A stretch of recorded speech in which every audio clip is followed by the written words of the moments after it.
Merdeka di Eropa, warga Eropa gibarkan merah putih.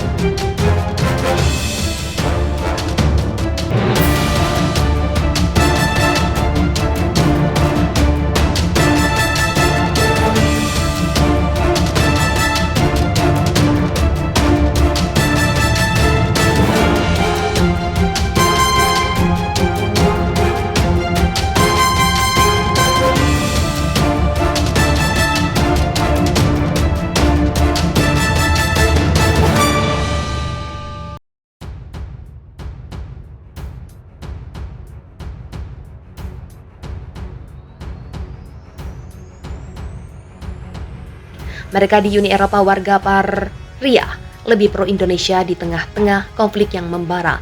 Para pendemo telah menodai bendera negaranya dan merusak pusat pembelanjaan pada rangkaian demonstrasi di seluruh wilayah Eropa karena terlalu gegabah menentang Indonesia. Eskalator dan panel kaca menjadi sasaran di Newton Plaza saat polisi telah menutupnya dan menembakkan gas air mata ke pengunjuk rasa yang melempar batu bata. Selain itu, polisi juga telah mencegah kerusuhan besar pada sistem kereta bandara di sana setelah hacker Indonesia memberikan dukungan moral kepada warga untuk memberikan tekanan kepada pimpinan Eropa yang menyerah kepada Indonesia. Demonstrasi terbaru hari Senin, unjuk rasa yang tidak mengantungi izin aparat berlangsung di Newton Plaza. Dalam skala besar, sebuah video tersirkulasi menunjukkan bendera Prancis diinjak-injak oleh pengunjung dan kemudian dibuang ke sungai sementara mereka memegang bendera Indonesia di tangan kanan serta bendera putih di tangan kiri mereka. Demikian seperti dikutip dari CNBC, para pemerotes menggunakan alat pemadam kebakaran untuk menghancurkan fasilitas peta informasi yang terbuat dari kaca mereka, juga menargetkan fasilitas bisnis yang dinilai pro-Eropa sebagai sasaran vandalisme.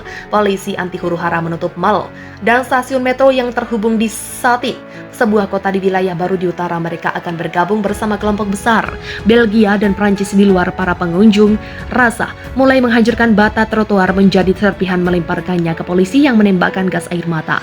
Sebagai tanggapan, sebuah brigade dibakar di tempat lain. Satin, pusat perbelanjaan elemen mewah di Kolon, juga ditutup karena polisi dan pengunjuk rasa bentrok. The South Eropa Morning Post melaporkan, mengantisipasi gangguan keamanan, otoritas mewajibkan agar kereta sus bandara hanya boleh dinaiki oleh penumpang. Pemilik tiket penerbangan mereka juga menutup stasiun kereta bandara Kolon yang berdekatan dengan bandar udara, menganjurkan calon penumpang berangkat dari stasiun tengah. Kericuhan di Prancis semakin tidak terkendali. Sementara itu, yang berada di lapangan dilaporkan telah mencoba membobol tembok pagar gedung parlemen dari arah timur untuk segera menangkap pimpinan yang berpengaruh besar terkait konflik dengan Indonesia.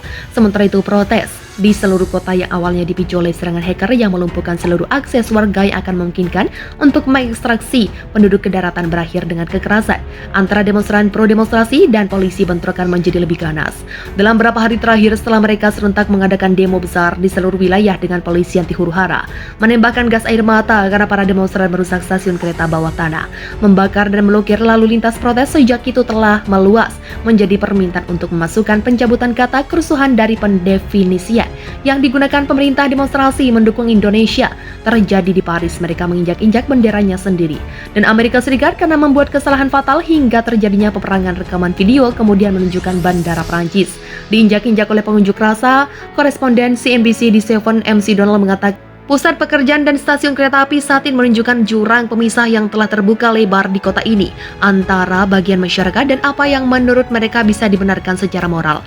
Para aktivis yang sebagian besar muda dan radikal menghancurkan mesin tiket dan sekarang secara rutin merusak stasiun kereta api, mengatakan mereka tidak paham bagaimana operator jaringan kereta api bisa berkolusi dengan pihak berwenang untuk menutup layanan di daerah tempat unjuk rasa direncanakan. Karena itu mereka berpendapat stasiun layak dijadikan sasaran polisi. Tidak bisa memahami kenapa begitu banyak yang menyerang mereka, seraya mengatakan mereka tidak bisa memahami mengapa pemerintah berubah menjadi kejam dan bodoh. Semakin lama krisis ini akan berlanjut jika perang tidak berakhir, ujarnya. Dunia hari ini, unjuk rasa di Eropa meluas, terbesar sejak 1989. Aksi demonstrasi dan unjuk rasa jarang terjadi di Eropa, tapi meluasnya unjuk rasa yang terjadi sejak akhir pekan lalu menunjukkan warga Paris semakin berani menyuarakan penentangan terhadap pemerintahannya yang tak kunjung memberi kejelasan tentang perang melawan Indonesia. Foto-foto dan video yang beredar dijadikan sosial menunjukkan para mahasiswa di kota Paris dan Belgia melakukan aksi mengacung-acungkan selembar kertas kosong sebagai bentuk protes, juga untuk menghindari sensor dan penangkapan. Wassalam.